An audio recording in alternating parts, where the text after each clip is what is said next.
Hello, mock mates. I'm Ralphie. Welcome to The Whisky Bothy for review number 1087 extras, extra content, extra opinion, extra perspective, and extra extras. And I've just been reviewing a very palatable, very affordable, interesting, and intriguing blended Scotch whisky called James Eadie's X, brand X. It's a historical dram that goes back to about the 1850s. This is when it first appeared. It was never prominent, not like Johnnie Walker or Chivas Regal. It never got its status because it was never about volume. It was never about producing more and more in order to appeal to more and more people, which is where the big brands sort of get their reputation and the brand recognition, and then they have to maintain that brand, sometimes above the content that they put within the bottle that's got the brand label on it. I mean, this is just real life. So this is a fairly recent reintroduction in Britain and across Europe to the whisky scene. It's a resurrected brand of old school Scotch blended whisky, which is a combination of single malts and grain whisky. This is batch number 1, and it's been bottled at 100 proof. That's British proof, at 57.1%. It is, like all good blends should be, for particularly if we're going to be sipping them, it is natural colour and unchill filtered, because it's stating in the back of the label.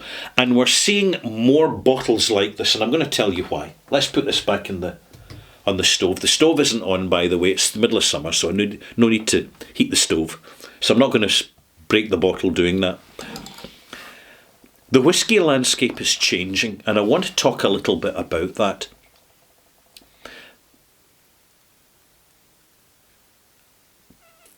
Where will I start?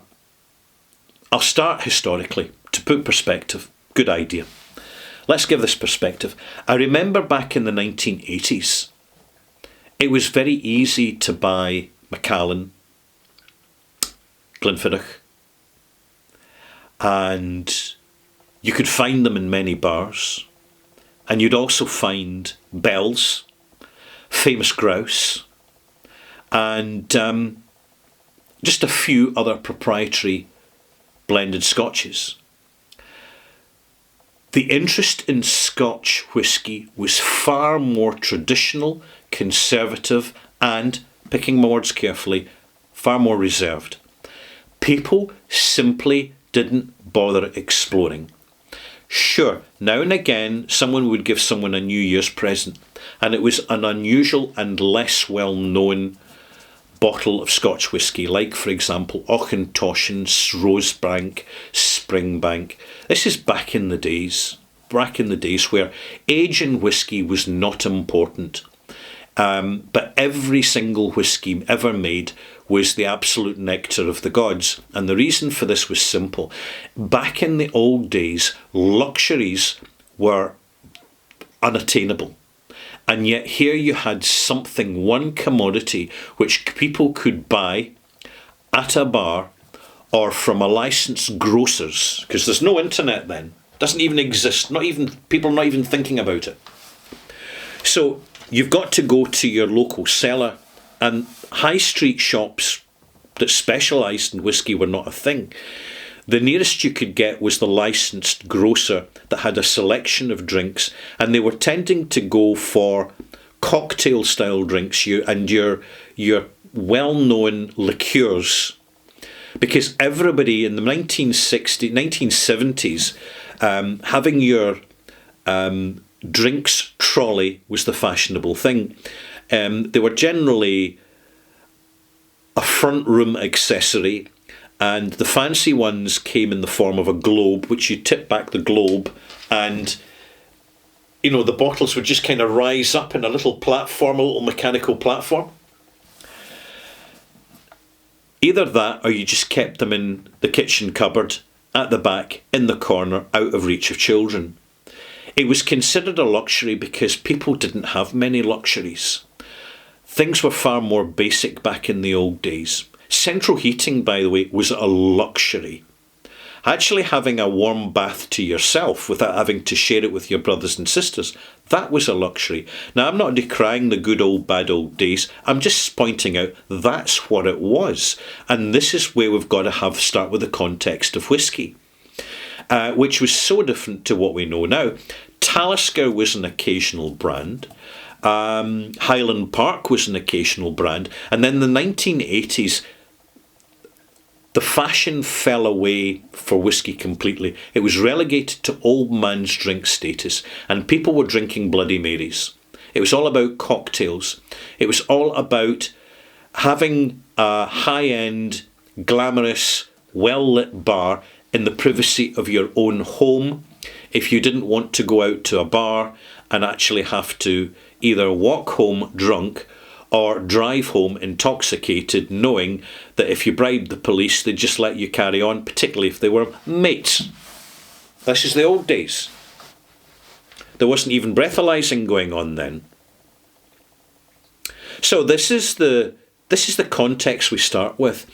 That people's view of whisky was, you don't add water, you don't touch it, it's sacrosanct, it's sacred, and even though I don't actually drink whisky, this is very special for birthdays, for Father's Day, because it was generally men that drank whisky, and of course for seeing in the new year and having a bottle, very, very important, because it was a social consideration when people would actually go out on New Year's Eve to visit other people round the neighbourhood, ideally friends, or if you're not lucky, family, and then you would basically share a dram, and it would be a triple pour, and it would be a generous pour, because you were showing your status and your goodwill towards your fellow community.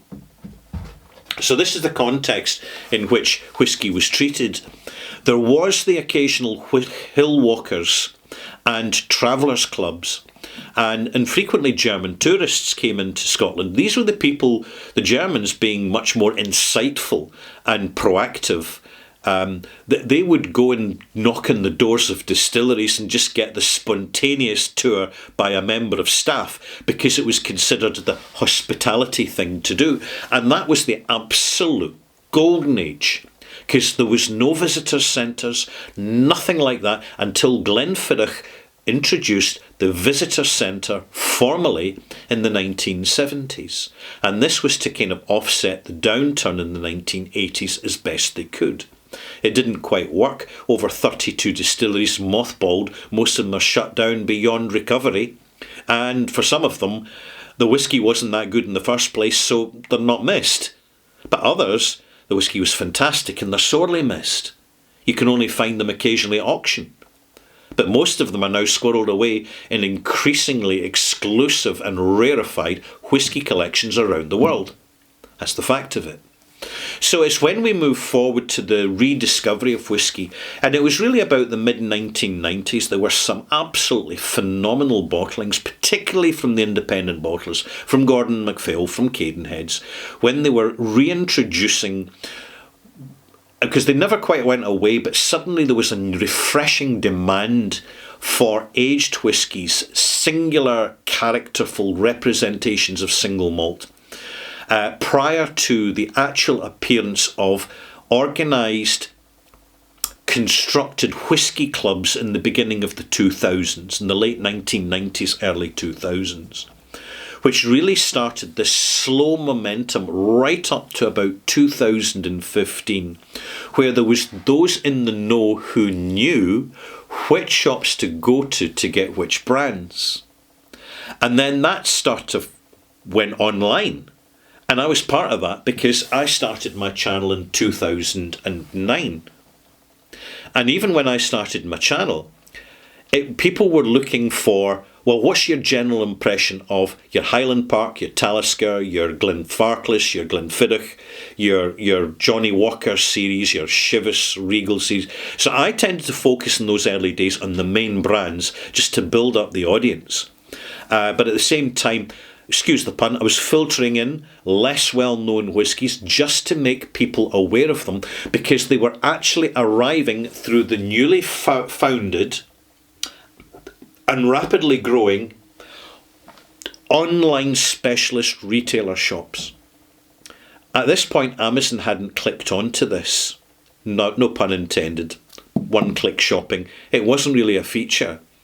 It was the online retailers taking what the high street retailers were doing, but because they were online and centralised usually in London, they could stock a far, far greater variety of not just whiskies but other spirits at accessible prices. And this is where I was buying a lot of my whisky at the time, from the Whisky Exchange, funnily enough, when it was still owned by Sukhinder, the proprietor who started, with his family, started really as a licensed grocer. So many whisky businesses do start that way. And he now, of course, owns Tormore Distillery and recently released some bottlings which show considerable promise. And I really wish him well, because it's a delightful distillery, completely off our radar at the moment, but not for long. But this brings us into the kind of early, the late 2009, 2010. The whisky clubs are up and running. The whisky companies are coming in to give these really value-for-money whisky tastings, and they're bringing their best whiskies with them because they want to give a good impression to the whisky club. So when you're meeting on a Sunday afternoon in a bar, because that's who would open their doors, the quiet moments in a bar, Tuesday night or a Sunday afternoon, and the whisky faithful would line up, and we'd just get the absolute indescribable benefit of actually talking to other people who were interested in whisky, knew about whisky, and totally got it, were on the same frequency and wavelength. And this is all leading up to where we are now, where the specialist shops are becoming more specialist. What you'll find, the specialists, they're not stocking big high street online brands, your Diageos, your Pernod Ricards, because for the big companies, the contracts with these small specialist stores, they're too small to be worth bothering about. I'll tell you one company that does bother about the small high street retailer, that's Springbank. They take a particular interest in them and make sure they are prioritised when they're releasing their batches, the batches of whisky, which is generally 2 to 3 times a year. And then whisky becomes fashionable. And at this point, the online whisky auctions appear. In no small part because of the increasing disillusionment of what was perceived, in my opinion, as the lack of integrity and the lack of... we'll just stick it in integrity. I don't want to turn this libelous. The perceived lack of integrity amongst the traditional shopfront auction houses, who would be selling stuff, take it or leave it, your decision. If it's a fake, frankly, so sad, too bad. This is the heyday of collectible fakes, primarily Macallan, Talisker, Highland Park. Really old, obscure bottlings, ancient Lefroigs. Suddenly, those with the money that were first in the queue, that were prepared to bid the highest, were getting in there. And that was absolute... It was a fuse to the Scotch whisky industry to suddenly take the green light, rapidly expand and go heavily into marketing, upgrading the visitor experience at their distilleries, where they have increasingly over the years become much more commercialised, much more cynical and much more corporate, and inevitably much more cliched. I assure you, if you're getting into whisky now, 3 or 4 or 5 whisky distillery visits will be quite enough for you to be getting on with. Particularly when generally they are so similar. This is why you've got to go for the small independent distilleries, which are the ones that will actually let you interact with the environment, rather than keeping you at bay, telling you no photographs here, no photographs there, only visits by appointment. You've got to book up in advance, and you've got to get the luxury ticket now. We've sold out the simple tickets, right? Luxury tickets for the master blenders experience in the blending suite, which is all beautifully panelled and all far too sanitised and far too clean. And this in turn, of course, has gone right out into the high street now. And you have the Johnnie Walker experience. And I commend them for it. I think it's absolutely the right move for Diageo to do. They're actually turning whisky into a high street theme park. And this is the way it's going. Because when you get people in, they're looking at the whisky, they'll taste the whisky, but essentially they're buying the brand. The brand reinforcement is so important as the modern world gets increasingly brand-led because of the internet. It has its pitfalls. There are disclosures, there's reveals, there's spoilers go on, where luxury brands suddenly, it's unravelled that they're pure profiteering schemes, and that the concept and belief in luxury has in fact been a shockingly bad investment and is seen as an act of gullibility, of weakness, and of people being a loser. Heaven help the lady now that walks through London with a Gucci handbag. It's so yesterday. It's so deeply unfashionable. The modern lady wants their boutique, bespoke, handmade bag done by a local artisan. Non-branded. Let the cut of the leather do the talking. And this is what we're seeing now with whisky. Those in the knowledge can walk into a specialist whisky shop and you will see permutations of whisky which never used to exist, as the independent bottlers, primarily because they're leading the way as they've done in the past. And what they're doing is they're bringing out new versions and permutations of Scotch whisky with legitimate backstories at realistic prices and simple packaging, because they know that their primary market they're selling to are people who already know a lot about whisky. And why is that, malt mates?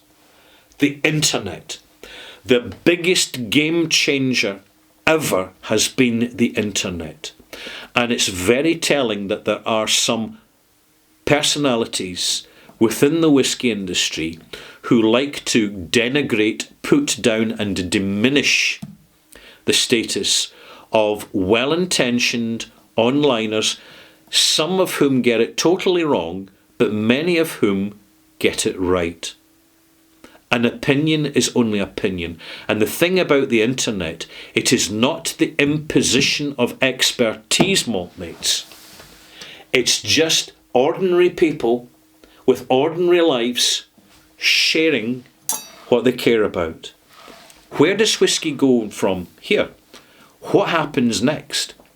What we're going to see next is particularly the small distilleries, as they maintain their traction and their momentum as businesses, they need to be exciting and stir our interest. The informed whisky customer is the bread and butter of all distillery industries, but particularly the small distillery industries, the small distillers and the independent bottlers. We collectively know more and more, and we are happy to share it, and that is a fantastic situation.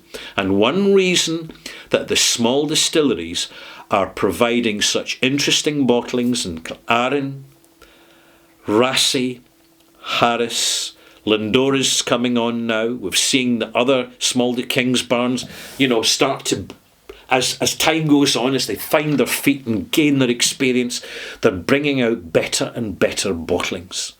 And the Runchill filter and the 46%, because heaven help any small distillery now that's bottling at 40% or slightly above.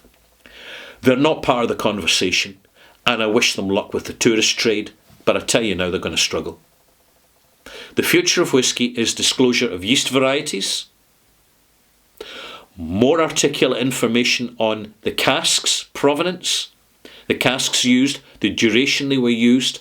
In other words, forensic analytics on the label of the bottle explaining the experience for the customer who understands the language, who understands the narrative. Because we're still busy doing our apprenticeship. It's a lifelong apprenticeship. There's highs and there's lows, but I tell you what, there's rarely a dull moment. And that, malt mates, is quite enough for 1Extras.